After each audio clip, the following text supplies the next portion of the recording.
All right, welcome. And so now we're going to start chapter 5, our study of statistics. Okay, so this is actually going to go through two chapters. We're going to start with the fundamentals of statistics, and we're going to build from there, and we're going to get into more statistics in chapter 6. So let's jump right in. All right, so let's start with definitions. So the first two definitions we're going to talk about is the definitions of statistics. One is the overarching science of statistics. That's the science of collecting, organizing, analyzing, interpreting data, right? So why do we do that? Well, the purpose of doing it is to draw conclusions, inferences about a population parameter, or to solve problems, answer questions about something, right? So that's the science of statistics. By the way, statistics, if you are interested, you should consider getting something, a certificate, a minor in statistics, a certificate in data analytics, because it is very useful on your resume, and it's also going to be useful in your career, basically regardless of whatever career that you're taking, because statistics, as of 2009, is one of the most one of the best careers to have over the next 30 years because of all the data and everything's becoming more and more data driven. I should know I was a statistician for a number of years, and I enjoyed it. Plus, it's incidentally, it's one of the top 10 careers for millionaires. It's also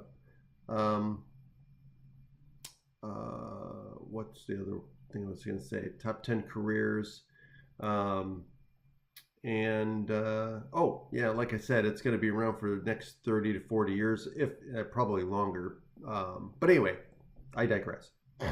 Okay, so that's one definition of statistics. The other definition of statistics is the actual numbers, right? So the number crunching. Statistics is the data. Nope, that's wrong. It's not the data. It's the numbers, right? It's the numbers. Data is what we collect, and that's where we get our statistics from. Statistics are the numbers that describe or summarize something. It's a number that we calculate from.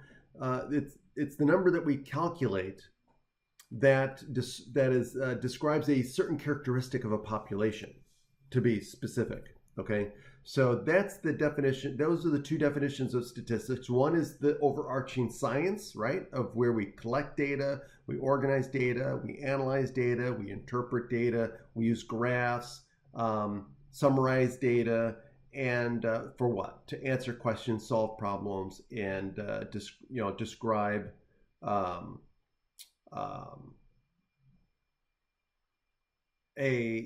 to describe a certain characteristic of a population. Statistics, or hold on.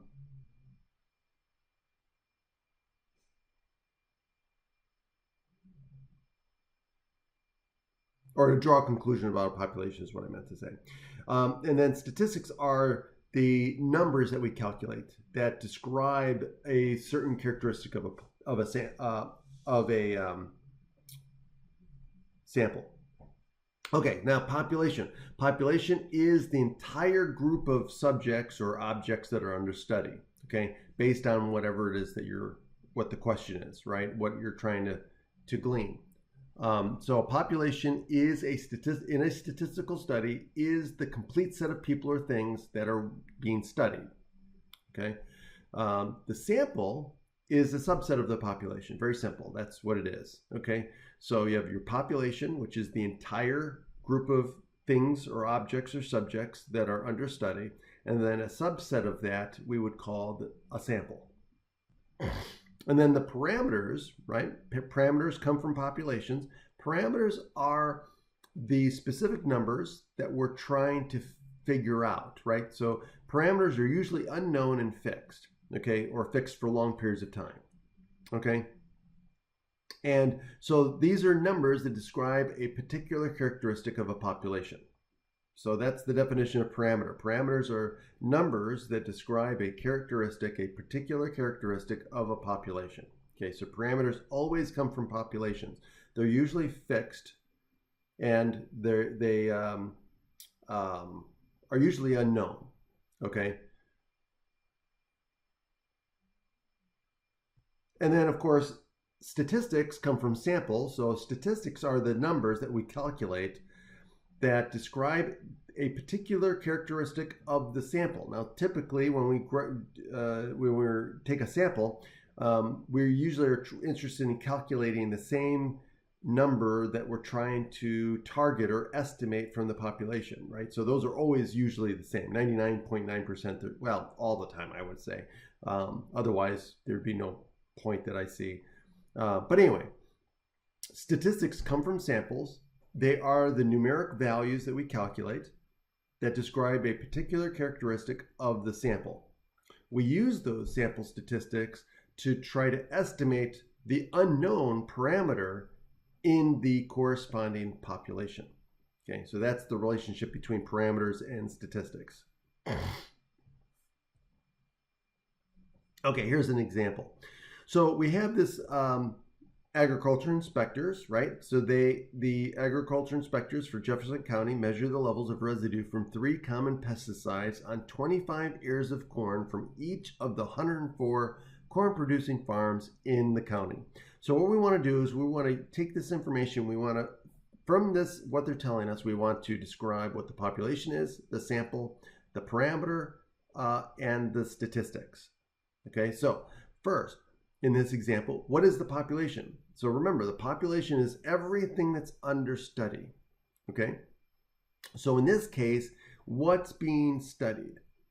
Now, it's going to be what? Well, yes, we're studying pesticides, right?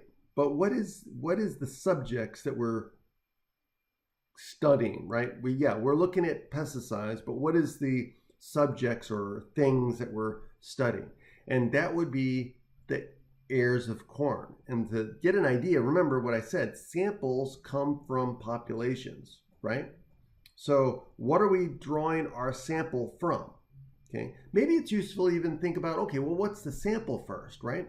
So the sample is what we're collecting, right? So what are we getting our measurements from, right? Where we want to measure residue, right? But where are we getting those measurements from? We're getting them from the 25 ears of corn that we're collecting from each of the 104 corn producing farms, right? So if that's our sample, right, then what would be the population? It makes sense that the population would then be where those 25 ears of corn are being selected from, right? Remember, sample is a subset of the population. So if we know what the sample is, then we can use that to help us figure out what the population is, okay? And vice versa, right? So in this case here, it makes sense that the population would be what? All of the ears of corn, not just the 25 ears of corn being collected, but it's going to be all of the ears of corn on all of the 104 corn producing farms, right? I hope that makes sense. And that's exactly what it is, right? The population is all ears of corn that are grown in the county. So now I was more specific because obviously they told us that there are 104 corn producing farms in the county.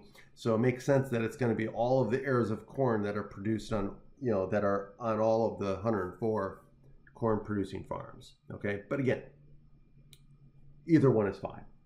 Now, the sample is going to be what? We already kind of described what the sample is. The sample is going to be the 25 ears of corn that is collected from each of the 104 corn producing farms. That's going to be what we're using as our sample. Okay, now you could calculate, the total number of ears of corn that is collected. That's fine. That would be the sample size. We'll talk about that later, but that wouldn't describe the sample. Yes, in a manner of speaking, it would, but what we're really saying is, okay, the sample consists of the 25 ears of corn that is collected from each of the corn producing farms. Now, you could calculate 25 times 104 and then say, okay, well, the sample is the X number of ears of corn that are collected from the corn producing farms. That would be good. You could say that too, right? So that would be another way of saying it.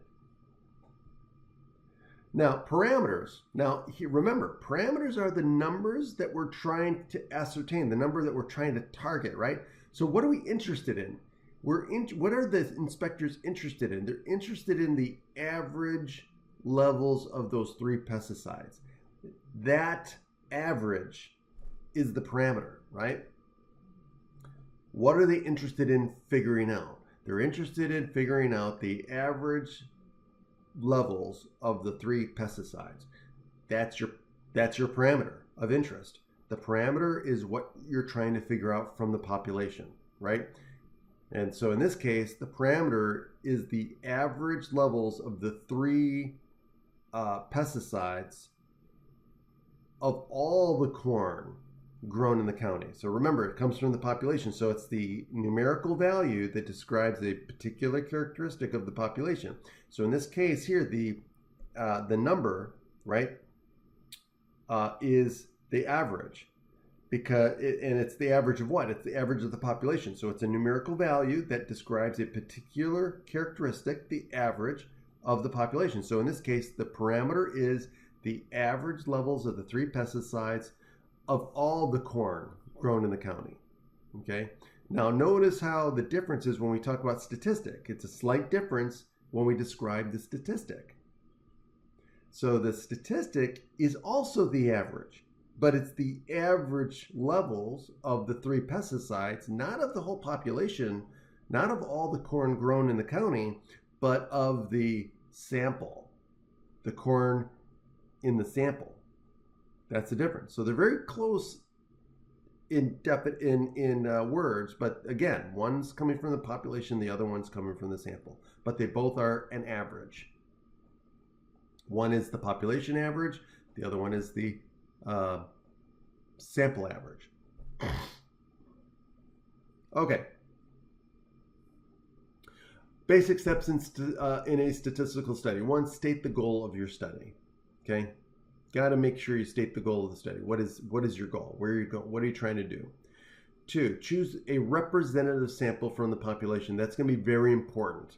And we'll talk about representative sample a little later. Okay? Choose a representative sample of the population. You want your sample to represent the population as close as possible. 3, collect raw data from the sample and then summarize these data by finding sample statistics of interest, right? So based on what you're trying to do.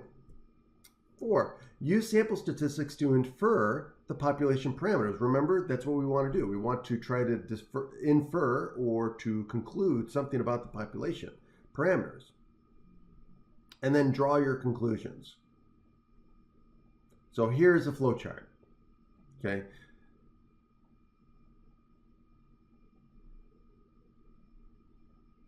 Okay, you can see the 5 steps in order. So again, it goes into a circle. Okay.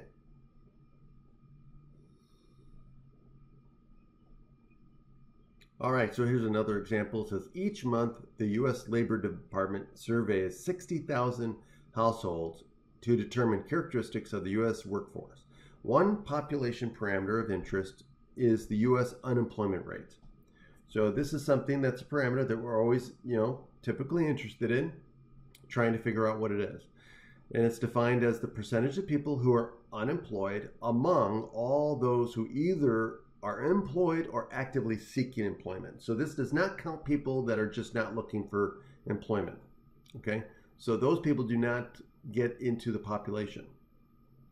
Okay, describe how the 5 basic steps of a statistical study apply to this research. Okay.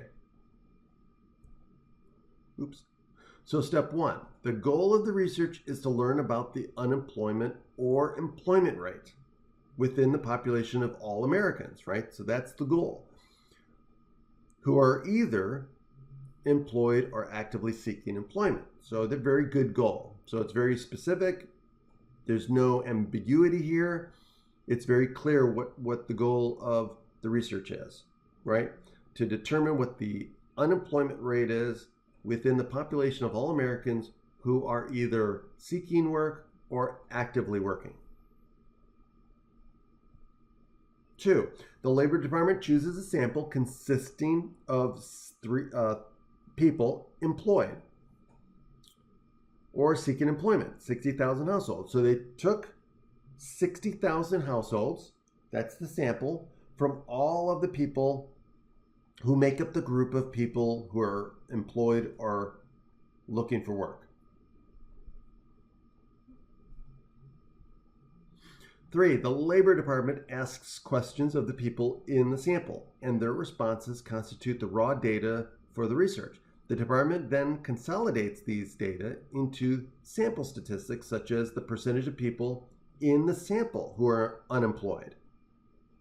Okay, so there you go. So we found a statistic. And that statistic is a proportion, a percentage. So we found that the percentage of the people in the sample are employed. So that's our what? Our sample statistic, right? Now, step 4 is, okay, based on the sample statistics, the Labor Department then makes estimates of the corresponding population parameter. So we're going to use the statistic to estimate what the population parameter is. In other words, the true unemployment rate of the entire United States. So using those 60,000 households, we calculated an unemployment rate for those 60,000 households. And then based on that employment rate or unemployment rate, we're going to then say, okay, well then the true unemployment rate for the United States is going to be close to this, or and that's what we're going to use. And then 5, we're going to draw conclusions based on the population parameters, on the population and other information. For example, it might use the current or past employment rates to draw conclusions about whether jobs have been created or lost, right? So there are other things that we can draw conclusions from. All right, now here we go with more definitions. Definitions galore. Okay, a representative sample is a sample in which all of the relevant characteristics, what do we mean by relevant? Relevant to whatever the study is, right? Whatever it is that we're under study. So that could change from study to study depending on what population, what we're interested in. Okay, so a representative sample is a sample in which the relevant characteristics of the sample members are generally the same as those of the population. Okay. A simple sampling method. So we're going to go through common sampling methods. So what is a sampling method? It's a way of getting our sample, right? There are many, many, many different ways of getting a sample. Okay. Many of those result in a representative sample. And we also want randomization. We'll talk about that a little later, but we want it to be randomized, right? So simple random sampling method is the simplest sampling method you could use. In fact, we've used this all the time since grade school, right? You take a bunch of people's names, right? You put all names on pieces of paper, throw all the names into a bag or a hat, and you shake it all up, and then you randomly select one or however many you want to select. And that's how you do a simple random sampling method. Nowadays, with technology, we use computers, calculators, we use the random number generators. You go to random.org, which I think is great to do all kinds of random sampling, like simple random sampling method. Okay, so that is what simple random sampling method does. Okay, the key characteristic of a simple random sampling method is that every one in the sample has an equal likelihood, an equal probability, an equal chance of being selected to be in the sample. So everybody has the same chance of being selected. Systematic sampling is exactly that. It's systematic, right? So it involves skip counting, right? So you have a starting point. It doesn't really matter where the starting point is, but then once you have your starting point, you skip count by some K value, okay? It could be by selecting every 10th person or every 50th member of the population, okay? The part is it involves skip counting, okay? So systematic sampling involves skip counting by some K value that's given, okay? Convenience sampling. This one is convenient, right? So the name gives it away again. So it means that you really don't have to do much work to get your sample, okay? They just happen to be there in proximity, right? It could be people that are walking by you in a mall if you're trying to do a survey in a mall, or let's say you're staying outside a restaurant or a grocery store and you're just asking people to fill out a survey as they walk out, or it could be like in this example here, you could be just asking classmates in a classroom, right? They're there, right? Or you might be in a cafeteria and you just asking people there. So that is convenience sampling. Or manufacturing. Here's another good one. You're in manufacturing and you've got to do quality control each hour. So one way to do a convenience sample is you're just taking the next 10 widgets off the conveyor belt and you're making your measurements off of that sample, right? So that's convenience sampling too, because it's not truly random, because you're just taking the next 5 to 10 or however many widgets off the conveyor belt. They're there. It's convenient, right? We'll talk more about convenience later. And then stratified sampling method. Stratified is a method that uses subgroups within the population, right? So we use stratified sampling methods whenever we know there are different groups. The key word is different groups. They could be the same size. Typically, they're different sizes, so different proportions of the population fit into each one of these groups, and all the groups make up the population, right? But the key is that they're different groups. There are different groups within the population, okay?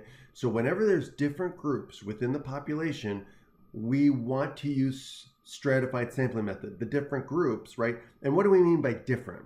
Okay, different means that they are different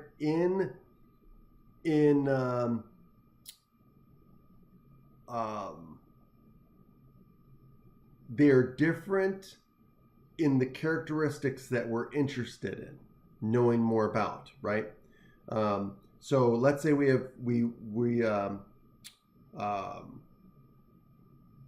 let me just say that first, and then I'll give an example. Okay, so we've got different groups by some characteristics that we're interested in, and these groups are different based on these characteristics.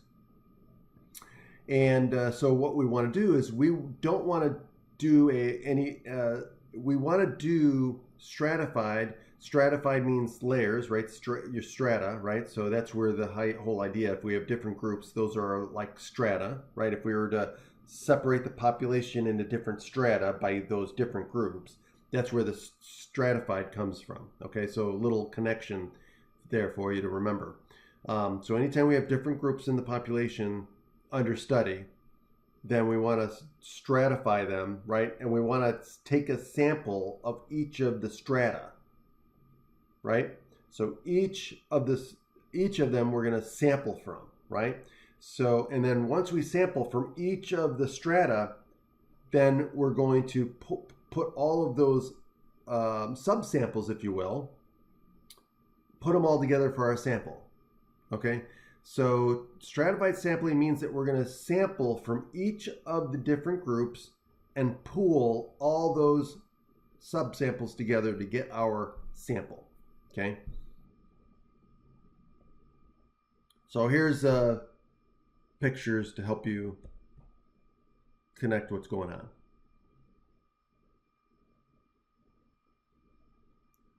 Okay. And, this would be a good slide to print off and notate. In fact, all the slides, I mean, if you want to take notes, I would print off these slides, no more than 4 per sheet. So that way you could do annotated notes while you're listening to these videos.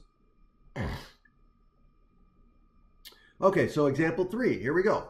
So now we're going to identify which sampling method is being employed. So A, you are conducting a survey of students in a dormitory.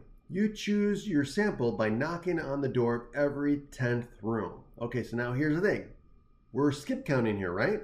So which one of the sampling methods involves skip counting, right? Systematic, yes. Systematic sampling method, right? So your K value is 10. You're going to start with some door in the dormitory. It doesn't matter which door you start with, but you're going to start at one door, and then you're going to, from there, skip count, and you're going to go to every 10th door until you make it all the way around, or until you have your sample size. Okay? And you just keep going until you have your sample. All right. That's systematic. B, to survey opinions on a proposed new water line, a research firm randomly draws the addresses of 150 homeowners from a public list of all homeowners. So key is here is randomly draws addresses from 150 homeowners from a public list of all homeowners. This one is what? This one's going to be simple random sampling method, because they're randomly drawing, right? Keyword randomly drawing 150 homeowners from a public list of all homeowners. Okay? So this is simple. Simple random sampling method. Okay? This also has a good chance of being representative, just like systematic too. Systematic has a good way of a good chance of being representative. Simple random sampling method also will give you a representative sample. And then C, agriculture inspectors of Jefferson County check the levels of residue of 3 common pesticides of 25 ears of corn from each of the 104 corn producing farms in the county. So what's going on here? We've got what? We've got 25 ears of corn that are being selected from each of the 104 corn producing farms. What sampling method is being employed here? Well, what's going on? What is going on? We'll tell you, right? So you're taking 25. So you could look at each farm as a group, right? In the population. And what are you doing? You're taking a sample from each of the groups. That describes what sampling method? Stratified. Now, the only thing I say about this one is that technically they're using stratified sampling method here, okay? But these groups, I would not call the 104 corn producing farms in this county different. These are actually very similar groups, but we're not going to get there. We would be okay using another sampling method that we don't really discuss here in this class. But anyway, the point is the method that they're using to get the sample is stratified. And it will also likely give you a representative sample. All right, now let's go to D. Anthropologists determine the average brain size of early Neanderthals in Europe by studying skulls found in 3 sites in Europe. Okay, now, in this case here, by process of elimination, it's going to be convenience, but also convenient because, look, we don't have a lot of digging sites. We don't have a lot of skulls of Neanderthals just laying around.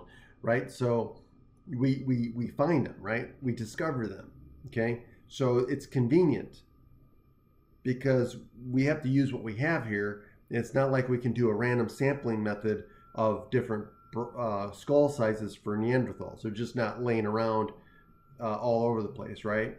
So this would be convenience.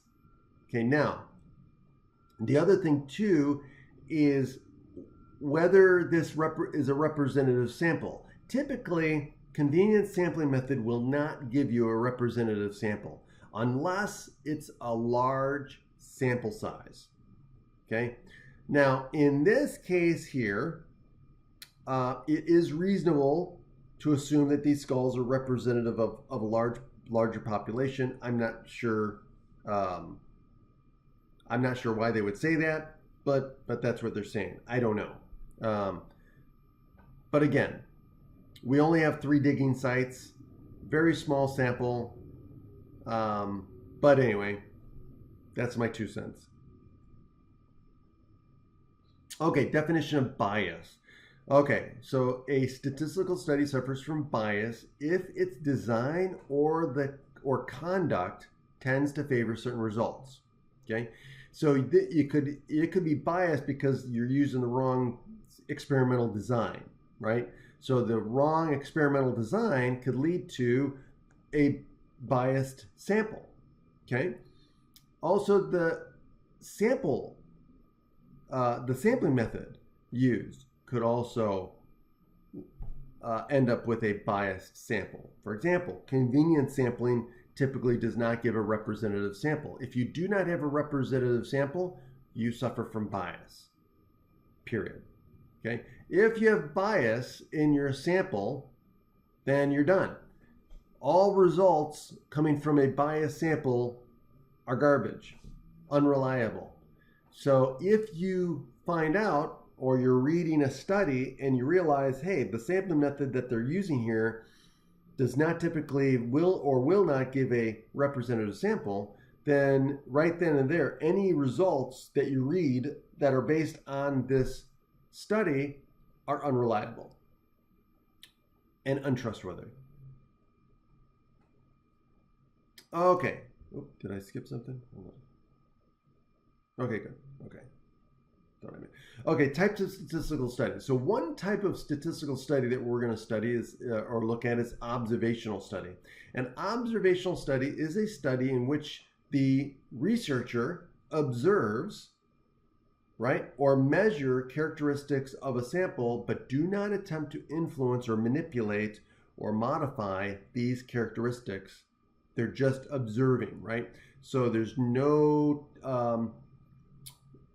influence on what's going on in the study. In an experiment, you are going to manipulate variables. You are going to control for certain variables and let other variables change, right?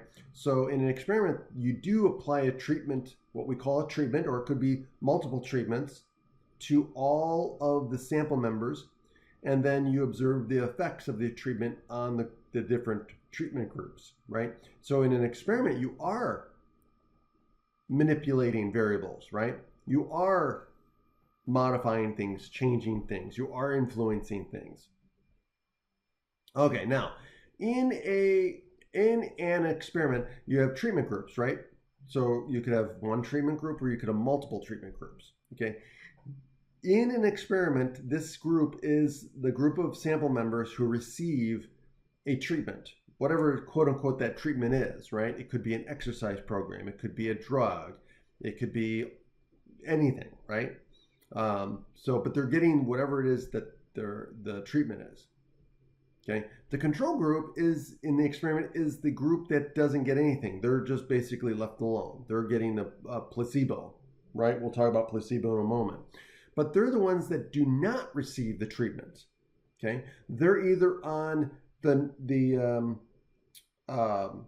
either on the regular diet or they're on the like a placebo pill, so they're not getting the drug, right? Or they're I guess that explains it.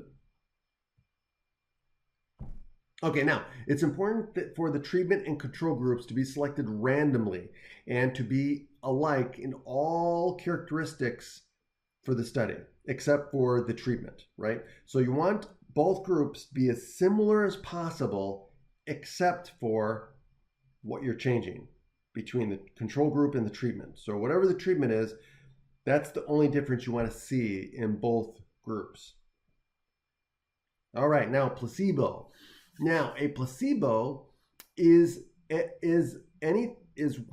do I say this? It's not anything, but it's whatever you're giving to the control group that looks, smells, tastes like the real thing, like the drug, except it doesn't have any of the active ingredients. Okay, so the typical example are drugs, right? So you have the two pills. The two pills look exactly the same. They taste the same. They're for all intents and purposes, they are the same, except one has the active ingredients of the drug that's under study, and the other one has none of it. Okay, so that why? So that the patients or the subjects do not know which one they're getting. Okay? That's important. Now, the placebo effect refers to the situation in which patients improve simply because they believe that they're receiving a useful treatment. Okay, so the placebo effect is the idea that, hey, you have a headache, right? So here's a classic example. You have a headache and somebody gives you a pill, says, hey, this will help your headache. You take the pill and 5 minutes later your headache is gone and you're like, thank you so much for that, for giving me the medicine. My headache's gone. And the other person says, oh, it was just a sugar pill. So what happened was you believed that this pill that you were being given was going to help you remove the headache. So what happened? You had a psychosomatic response to getting this sugar pill. Okay, so that's what the placebo effect is. Okay, and so how do we help mitigate the placebo effect? By doing randomized assignments to groups and using placebos so that people don't know whether they're getting the treatment or not. Okay, so that way it eliminates this placebo effect. Okay, now blinding. This is what's going to help with the placebo effect is the blinding, right? So blinding is the methodology that we use in order to make sure that people don't know what they're getting. So there's single blinding and double blinding. Blinding is, again, the practice of keeping people in the dark about who is in the treatment group and who is in the control group, right? Because if people know that they're in the treatment group, they might have, again, those psychosomatic response because they know they're in the treatment group. So they know in their heads, oh, this is going to make me feel better, or whatever the case may be. And so what happens if they have a psychosomatic response? And if you know you're in the control group, and then you know you're getting a sugar pill and you know you're not getting the treatment, then that will also have an effect on you, right? So to eliminate that psychosomatic response, we use blinding, right? And how do we blind? By not telling people that they're in the group. So that's single blinding, right? So single blinding is if the participants do not know whether they're in the treatment group or in the control group, right? And so that's where we have the placebo, right? So when we have a placebo and we randomly assign people to each of the groups, and then by giving them the same thing that looks exactly alike, they don't know, right? A double-blind study is when neither the patients, the subjects, know, and neither do the people that are administering the pills to the group. They don't know. So the experimenters don't know who's in which group, right? So double-blind studies are the best studies because there's also experimenter bias that can be put in there, right? Because if the experimenters know who's in the treatment group and who's in the control group, they may pay more attention to the people in the control or in the treatment group more than the people in the control group. So that can cause bias, right? So double blind studies are the best because it eliminates both the placebo effect and the experimenter bias that could happen on both ends. Okay. All right. So now let's talk about this. What's wrong with this experiment? It says a chiropractor performs adjustments on 25 patients with back pain. After 18 of the patients say they feel better, he concludes that the adjustments are an effective treatment. Okay, so what's wrong with this? Let's talk about it. One, the 25 patients who receive adjustments represent a treatment group, but there's no control group, right? So what are you going to compare it with? So the patients may be feeling better because of the placebo effect, right? They go in to get an adjustment. They think, they assume that the adjustments are going to help them feel better. So what happens after the adjustments? They feel better. Okay. So what could he do? He could hire an actor, right? He could hire an actor to do fake adjustments, obviously ones that aren't going to hurt, right? They feel like real manipulations, but they actually don't. Um, um, they don't really do anything, right? So that would be the control group, and then compare the results of the two groups, right, to see whether placebo effect was involved. B, a new drug for a type of attention deficit disorder is supposed to make the affected children less disruptive. Randomly selecting children suffering from the disorder are divided into treatment and control groups. So far, so good. Those in the control group receive a placebo that looks like the real drug. The experiment is single blind. Experimenters interview the children one-on-one to decide whether they become more polite. Okay, so what's wrong with the study? Here's what's wrong with the study here is that it's single blind. And why would that be a problem here? Because you've got experimenters that are interviewing children and they know which children are in the treatment group and getting the drug and which children are in the control group and getting the placebo. Do you think that they might have an effect on them and which children they pay more close attention to and take better notes with? Right, the treatment group. So in this case here, there's some experimental bias here. So the best thing to do here would be to what? Do a double blind, right? That way, the experimenters that are doing the interviews pays just as much attention to the behaviors of all the children, right? And so that's the best way of doing it. All right, here we go. More definitions. Now, we're going to talk about some observational studies. One particular type of observational study that is very common is called a retrospective study, or what we call case control studies. So retrospective means looking back. Retrospective is a study that looks at past data, looks at past study, not past studies, but records, right? Things that already happened, right? So case control study is another term for this. It's an observational study that uses data from the past, such as official records or past interviews, and in which the sample naturally divides into a group of cases. Those are the subjects that engage in the behavior or have the characteristic under study, and the controls, which is the group of people that did not engage in the behavior or have that particular characteristic that they're interested in. All right, so now let's look at this. So now each of the following questions, what type of statistical study is most likely to lead to an answer and why? Okay, so let's look at this. It says, what is the average income of stockbrokers? Okay, so what is the average income of stockbrokers? That's an easy one, right? Well, we could look up the answers, right? We could find the income for stockbrokers and then calculate the average, right? So this is going to be based on records, right? So an observational study can tell us the average income of stockbrokers. All we need to do is just survey, right, the stockbrokers, or just observe what their annual income is and then take the average. Do seatbelts save lives? Okay, so now, would we do an experiment on this?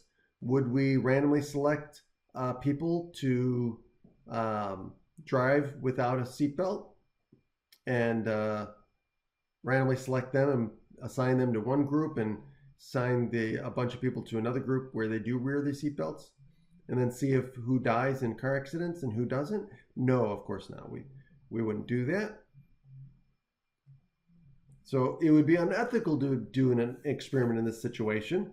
So what we're going to do is we're going to conduct a retrospective study. We're going to basically look at all fatalities of car crashes, right? And we're going to divide naturally all of those fatalities, all the people that died, into two groups. Those who wore their seatbelts and those who didn't. Or actually, what better yet is we'll take all car crashes or a sample of car crashes where how could we do this? You could take where you take a random sample of car crashes, right? A large sample of car crashes, and you're going to divide those up into two groups, right? Those who wore seatbelts and those who didn't, and you can look at which group had what was the percentage of fatalities for both groups, and you could compare them that way, right? So the death rates. Okay. C, can lifting weights improve runners' times in a 10-kilometer race? Well, in this case here, what? You've got runners, right? And you could do an experiment on this one, right? This one you could take runners and you could do an experiment where you have runners of very similar, right? Okay, so you have runners that are very similar, let's say, in their abilities. Okay, and you have one group randomly assigned to where they just a control group, right? So they're not on the weightlifting program, and then you put the other group on the other weightlifting program. Now, here's the thing: this is not going to be blinded, right? Because it's obvious that it can't be blinded. Okay, and then what you do is you basically have them go for a certain number of weeks, let's say, and then after the training period, you basically compare the running rates before the training period and then their running rates and see if the group that was on the weightlifting program improved more over the group that was in the control group, right? That would be it. So again, an experiment would make sense in this case. Can an herbal remedy reduce the severity of colds? Oh, here, we could do, in this case, we could do an experiment as well. This, we could do a double-blind experiment because we could have a placebo, right? And so a double-blind study on this one would be the best. And we could randomly assign participants to both groups. And then one group would get the placebo, the other group would get the the herbal medicine, and then we would see if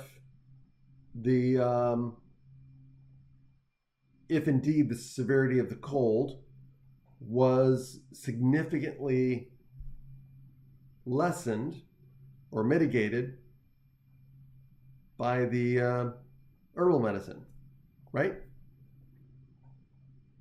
See if there was a statistical significance. All right, so let's talk about margin of error. The margin of error is used to describe a confidence interval that is likely to contain the true population parameter. So what does that mean? It's a confidence interval is because remember what I said earlier. We're trying to estimate what the population parameter is. Remember, population parameters are unknown, fixed, right? And so we're using statistics to estimate and target what the parameter is, right? So we come up with this statistic. But here's the thing. Statistics are not fixed. They vary from sample to sample, right? So every sample you take, right? Let's say we're talking about the average pesticides, right? The average levels of those 3 pesticides, right? Well, you could take a sample of 25 ears of corn from each of the 104 corn producing farms, right? Get your sample, find your average, right? And that's your average. But what happens, what could we do? We could do it again. We could take another sample of 25 ears of corn from all of the 104 corn producing farms again and collect all those ears, measure and get the average measurements or average levels again, right? Those 2 averages that we calculate are going to be different. So there's variation in the samples, right? Every time we can take a sample over and over and over again, the statistic that we calculate will be different. Okay? So there's going to be natural variation from sample to sample. That's where the margin of error comes from. Okay, that's where the fact is that, hey, my statistic could be close, but it's going to be off, right? It's not going to equal the parameter, right? Most likely. So what do? We come up with the margin of error, and we use our statistic and the margin of error to come up with a confidence interval. And that confidence interval says, hey, with a certain level of confidence, I know, right? I can be confident, I wouldn't know, but I could be confident that the true parameter is going to be in here somewhere, right? Based on my statistic and my margin of error. Okay, and so that's where we come up with our formula for a confidence interval. So the confidence interval is going to be our sample statistic, and then what we're going to do is we're going to subtract the margin of error to get one endpoint, right? Our left endpoint of our confidence interval, and then we're going to add the margin of error to our statistic to get the right endpoint of our confidence interval. And that will give us the two endpoints of our confidence interval, and that will give us the range of values of what our parameter could be with a certain level of confidence, typically 95% confidence. Okay, so let's look at this. It says an election eve poll finds that 52% of the surveyed voters plan to vote for Smith. And she needs a majority, just one more than 50%. Right? We just need a simple majority. Okay? So to win without a runoff. Okay? The margin of error in the poll is 3 percentage points. Will she win? So now, if you don't have the margin of error and you're just given the statistics, you might be led to believe that, oh, she's going to win. She's got 52% of the surveyed polls, right? Okay, so of the sample, she's got 52%. Okay, but if you consider the margin of error 3%, well, that means it could be 3% one way and 3% the other way. So if you do, and you calculate the endpoints and your confidence interval, you find that the true proportion of voters, right? The true proportion, the parameter, the true proportion of voters that will vote for Smith could be as low as 49% or as high as 55%. And so in this case, since 50% is in there, she could lose, right? It's definitely possible that she could lose, which means that this would not be in the bag. This would be too close to call. Okay. All right, there you go. So that is section A, and you have a great day. And again, if you have any questions, please use the tools available to you. Use the Tutoring Center. They are awesome, and they're always there to help you. Or reach out to me, and I will help you as best as I can through email. But other than that, have a great day, and I will talk to you soon.